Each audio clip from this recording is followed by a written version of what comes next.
Hey, my name's Dave Phillips from Project Hot Sauce. It's a company I started a few years ago and recently moved from Los Angeles to New York. Super psyched today, hanging out with Jon. We're going to be checking out some of my products. We're here at Artesano's Baked Empanadas, who I've partnered with the last couple months. We're sharing our products back and forth. So today, Jon and I are going to be trying some of my products with these awesome baked empanadas. Hi. What's up, Jon? Cheers. Cheers, man. So, welcome to our makeshift Hot Ones.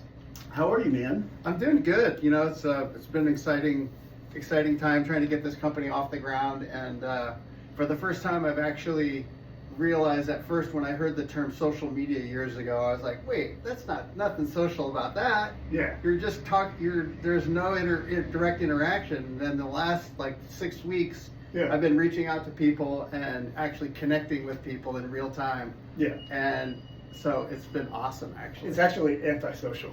It's like anti-social media. So I know that you cut it in your promo, but just in case I edit this completely in a horrible way, we are at Artesano Empanadas in White Plains, and we are going to test drive some of your sauces that you made.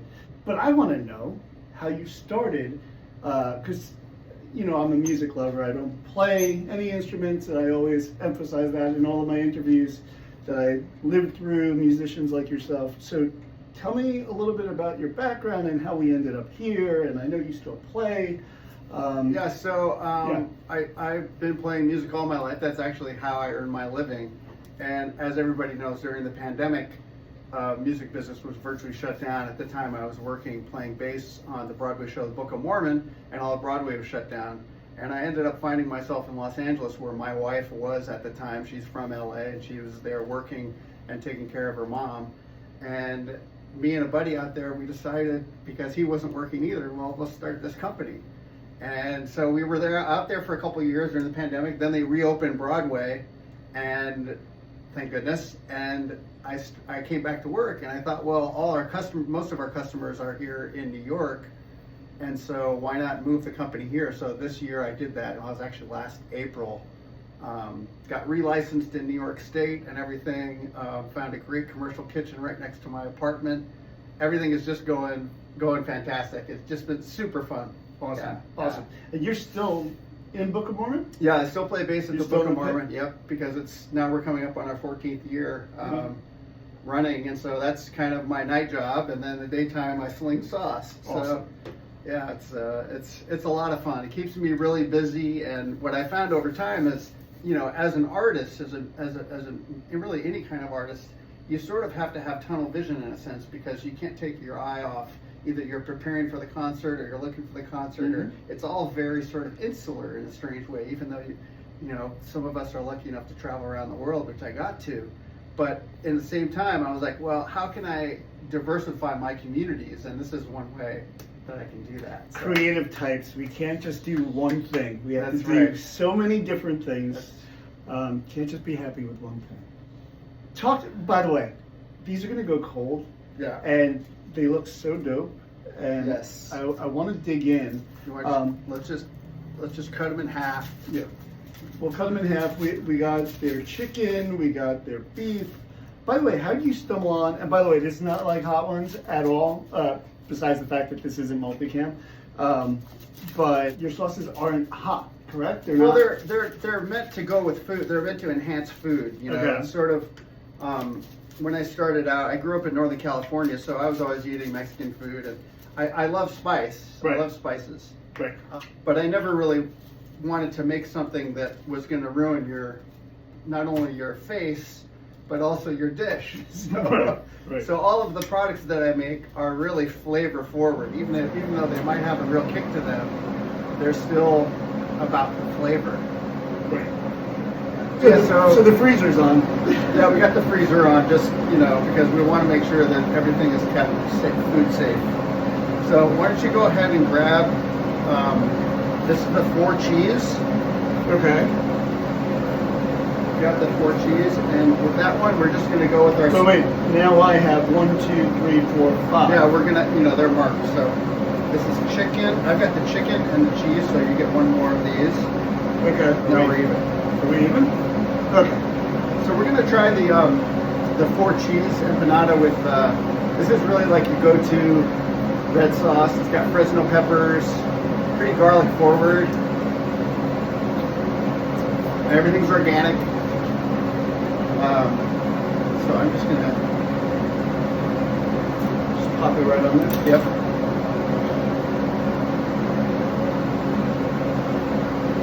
This is like more of the like your daily table sauce. Okay.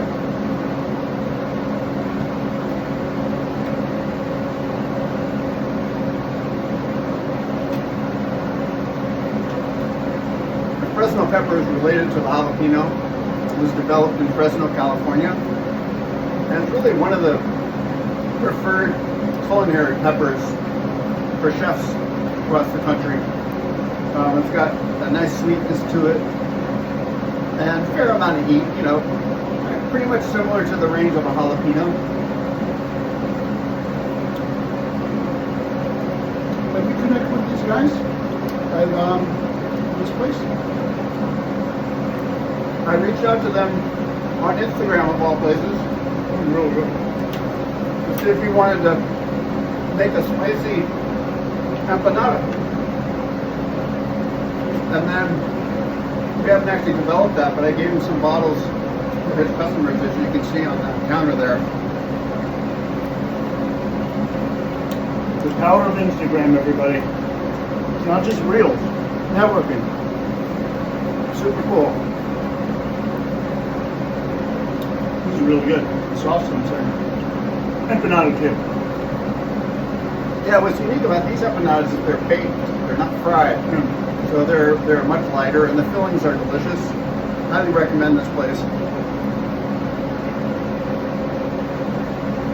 I know we were talking before, and I've only tried one. Are you interested in the super hot and burning your tongue and crying and needing a glass of milk and like? I'm not really into that part of it. Because I like to cook and enjoy food. So Yeah. I am going to be making. I just sent off my test sample to the Cornell Food Venture Center, which is going to give me my process letter. I have to do that for every shelf-stable product I make. And I just sent off my sample to them, which I'm going to be using ghost peppers. So that's the first time I'm dealing with the super hot peppers. Okay. But it's still going to be manageable. I mean, Yeah. because it's all about, for me, it's all about flavor and taste. It's not. I never want the heat to overtake the flavor of the ingredients in the sauce. Right. So, you know, there's one school of thought where it's just, I had people reach out to me and say, oh, the main ingredient in my hot sauce is chili peppers. Well, that's not such the case in my case. Like, for example, this is the haba haba. It's habaneros with roasted carrots and a few other things, garlic and onions. This batch, which is about 200 bottles I make, is 30 pounds of roasted carrots, where it's only 13 pounds of habanero. So you can see the ratio. It's more about the flavor than about the heat. But it does still give you heat, but it's not, you know. How long have you been making these?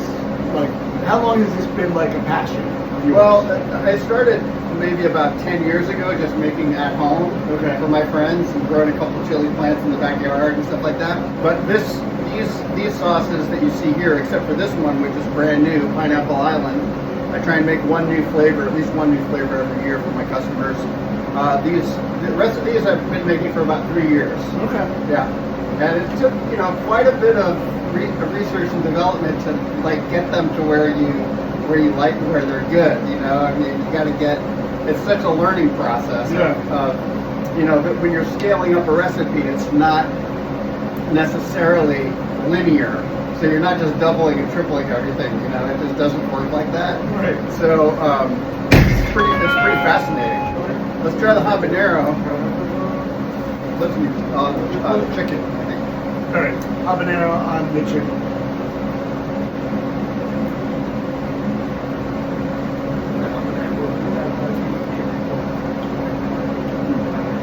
Do you have a favorite of your sauces? What about like? I mean, friends, family, what are their favorites? I guess it's Yeah, I all mean- subjective, right?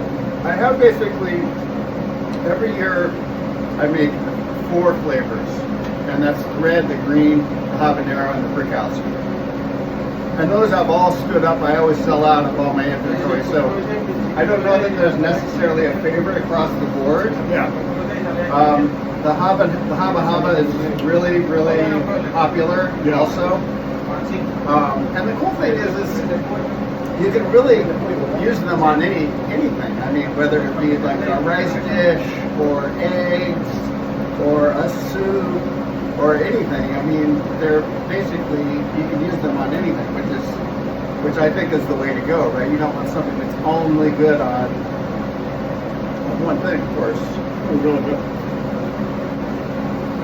So yeah, I'm trying to balance the savory, the sweet, the sour, and the spicy. I'm getting all of those things dialed in so that you get enough salt, get enough sweet, not too much, and the savory and the spicy. So pretty much those 4 main sauces now, the recipes are pretty much frozen. If I change anything in the recipes, I have to send an amendment to the lab to tell them that I changed it. So where can you get these sauces?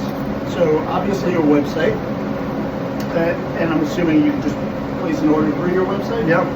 Yep. And then farmers markets, like where can I, let's say let's say I'm watching this video, or any video where you're in it, not necessarily me, or I'm reading about you. Where can I buy this? Right now, it's only online. There's one restaurant in Bronxville called Pondfield Cafe, which is my favorite diner, that actually are selling the product. I know that as well. And other than that, that's it, just online, projecthotsauce.com. And the other piece is that I work directly with organic farmers, and that's a really important thing for me to try and support them. Now, how do I do that? Well, I can take their produce and make these sauces for them. They can put their label on it and then sell it to their customers. So it's a value-added product for them. And that helps them, especially during the winter months when the growing season is so short. There's not much you can grow, too much, right? The farmer that we partnered, one of the farmers we partnered with was Hidden Acre Farm.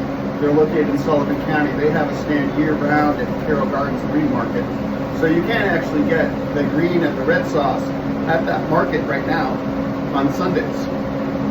And then once the Bronxville Farmers Market starts up again, they also have a farm stand at that market so that you can actually get some of the sauces there too. And we're already talking about this next growing season. They're going to be growing all the chili peppers for me, and they'll likely expand their line, but they're going to want 2 on their stand. So it's pretty exciting.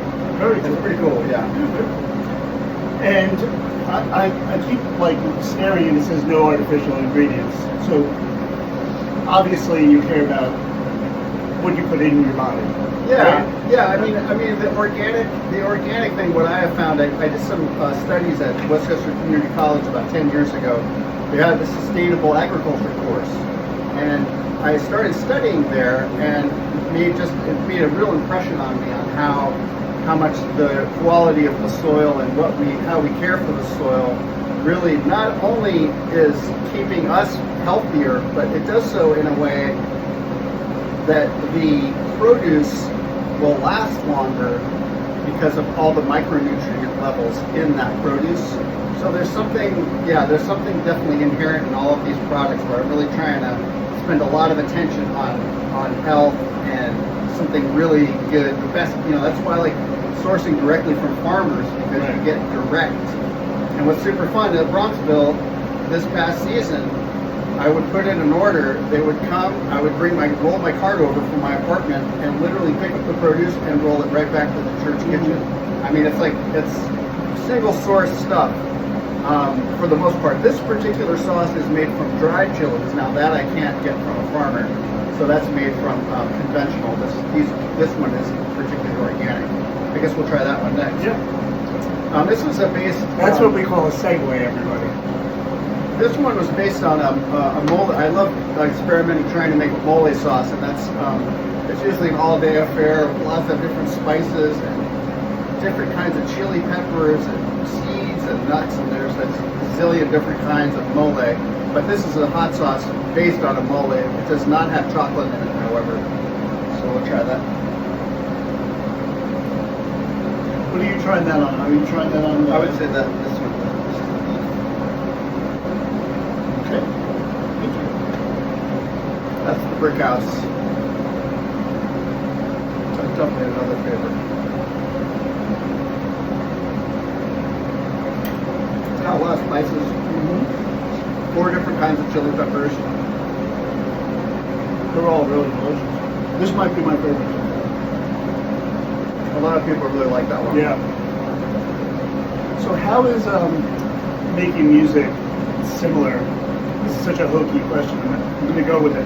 Well, no, it's Similar. No, I guess it's all about creating, right? it's a good question. I mean, in the arts, you're creating something to share with other people. Right. For me, this is the same thing. I create these, and you're sharing it with other people. Right. Yes, it's going through their taste buds as opposed to their oral being. But basically, it's another way for me to just share something with people. Right. Another way for you to express yourself. Right? Yeah, it's definitely there's a lot of creative elements to owning a small business like this, and even setting aside like trying to do Instagram posts and all of that. I mean, that is part of, and I've been doing everything myself, which is very challenging but fun. Yeah. But yeah, coming up with the design. I mean, I had a graphic designer friend of mine help me with the logo and the design and everything. It's all part of the fun, right? I mean, Yep. What about the names? So for years I was always coming up with, because I write music, right? So I would come up with a title for a song, Yeah. or whatever, and all of these, what's crazy is all of these sauces, the names, they just came to me exactly like this new sauce. Good example this is the special sauce I made this year, Pineapple Island, that has habaneros and serrano peppers in it. We'll try this one last. The name just came to me. It's like I just have the kind of yeah. It's sort of like when you're writing music. You know, you come up with you start with the little nucleus of a melody and then you expand it. And these titles just came to me just like that. So I never change them. Yeah. I think there's a real benefit to not overthink things. I mean, because if we overthink, we tend to stall out, and then we Right. actually never do anything. So Right. I'm kind of one of those people that just like, nope, that's it, and then I go for it. Good for you. You know, Whereas I overthink everything. I mean, it's Hasn't really done wonders for me. it's you know, I guess I'm sort of impulsive in that way. Like if I see something and I just want to do it, but then at the same time I could get into trouble doing that. But not so much with the sauces. That actually has a kick to it. Yeah. This the mole one. Yep. Yeah. All right, we're going to try the pineapple island now. So Pineapple Island. Just real quick about my process of how I make these things. Sure. In the kitchen, when I see ingredients, like let's say I see in the corner I've got a butternut squash, and I've got an onion, and said, oh yeah, I've got some fresh herbs over there. I basically envision what I'm going to make, and then I make it. It's like a weird, Really? it's an inherent thing that I just, and probably it's just from years and years of cooking. Yeah. Where I don't use recipes per se. I mean, Right, obviously right. for these I use very strict recipes, but I just see something and then I make it. And with the pineapple, that's what it was. I was like, I saw the pineapple, the chili peppers, the mint, the coconut, and I just wanted to make like an island infused. Wow. I love it. And then that was it. I just was like, nope, that's it. But it takes a while, I would imagine, to get it right. Oh yeah, I mean Yeah. sometimes you have to do a couple different batches. Yeah, You know, yeah. for this one it was the first one I nailed it. And the ghost Wow. pepper one I made with butternut squash. Yeah. And it came out amazing. Wow. We don't have that one here today because I can't make it yet, but I'm waiting for my process letter. Once I get that, I'll Okay. probably release that like maybe April 1st. Okay. Wow. You haven't touched your water. And this is not, I just want to point out, this is not like super spicy or anything. I'm kind of a weakling, so I'm just like drinking a lot of water. But not super spicy, really tasty, all of it. Yeah, it's all about taste. You should pair up with some of these like craft brewery places too. Oh, I already hit Broken Bow Brewery in Tuckahoe. Okay. I'm going to be using their Broken Heart Stout to develop my next surprise sauce. Yeah. Okay, sweet. That one's going to be with roasted beets, shallots, and a bunch of other stuff. just makes sense.